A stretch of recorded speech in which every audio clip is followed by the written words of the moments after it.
Selain raungan mesin motor yang memacu adrenalin, sisi lain ajang balap MotoGP juga menarik untuk dibahas. Salah satunya adalah warna bendera yang dipakai oleh Race Direction untuk peristiwa-peristiwa berbeda di lintasan. Bendera yang paling terkenal jelas berwarna hitam dan putih, atau yang disebut dengan checker flag. Itu adalah bendera yang dikibarkan untuk menandai berakhirnya balapan alias bendera finish.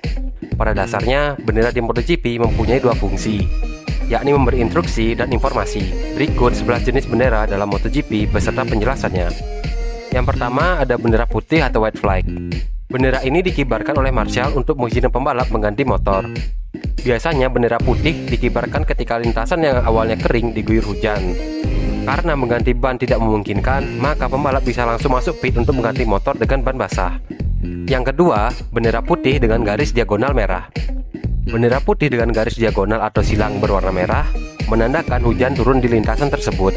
Jika bendera ini dikombinasikan dengan bendera garis merah dan kuning, berarti semua lintasan sudah basah dan balapan berubah menjadi wet race. Ketiga, bendera merah atau red flag. Red flag menunjukkan balapan harus dihentikan atau ditunda karena adanya insiden. Apabila race belum menyelesaikan total lap yang ditentukan, biasanya race director menentukan apakah balap wajib diulang atau tidak. Jika balapan dilanjutkan, maka posisi para pembalap akan didasarkan pada urutan di lap terakhir. Keempat, bendera warna kuning atau yellow flag. Warna yang satu ini memiliki beberapa arti. Jika dikibarkan di semua baris pada starting grid, itu berarti balapan ditunda.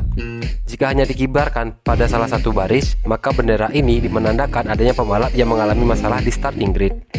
Jika dua bendera kuning dikibarkan sekaligus, maka pembalap harus menempatkan motor karena ada bahaya di depan yang menghalangi sebagian atau seluruh lintasan. Menyalip pembalap lain jelas dilarang ketika bendera kuning dikibarkan saat lomba. Yang kelima ada bendera biru atau blue flag. Bendera ini menunjukkan kepada rider bahwa ia akan di overlap. Si pembalap harus memberi jalan, melambat secara bertahap untuk memungkinkan pengendara yang lebih cepat untuk melewatinya. Keenam, bendera hijau atau green flag. Bendera hijau dikibarkan menandakan jika pertandingan bisa dilanjutkan seperti semula. Bendera hijau juga dikibarkan untuk menandai trek sudah aman, dan larangan pada saat bendera kuning dikibarkan juga ditiadakan. Bendera hitam dikibarkan bersama motor pembalap untuk memberitahu bahwa yang bersangkutan didiskualifikasi. Kedelapan, bendera hitam putih. Bendera hitam putih dikibarkan jika ada pembalap mendapat peringatan dan ditampilkan bersamaan dengan nomor pembalap. Biasanya melakukan hal yang kurang sportif atau curang dalam balapan.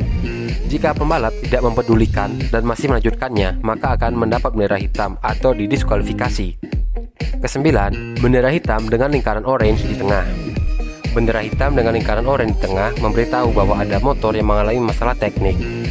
Bendera ini juga dikibarkan bersamaan dengan nomor pembalap yang bersangkutan. Jika bendera ini dikibarkan, pembalap harus segera meninggalkan trek karena bisa membahayakan diri sendiri dan pembalap lain. Yang ke-10 ada bendera kuning merah. Bendera dengan garis kuning dan merah dikibarkan untuk memberitahu pembalap bahwa lintasan menjadi licin karena tumpahan oli atau air. Yang ke-11 atau terakhir, bendera papan catur atau checker flag. Bendera papan catur atau checker flag menandakan bahwa race telah selesai. Tadi merupakan bahasan mengenai 11 bendera pada balapan MotoGP. Semoga bisa membantu. Apabila kalian suka video ini, ya nggak apa-apa sih, bagus malahan. Terima kasih, dah.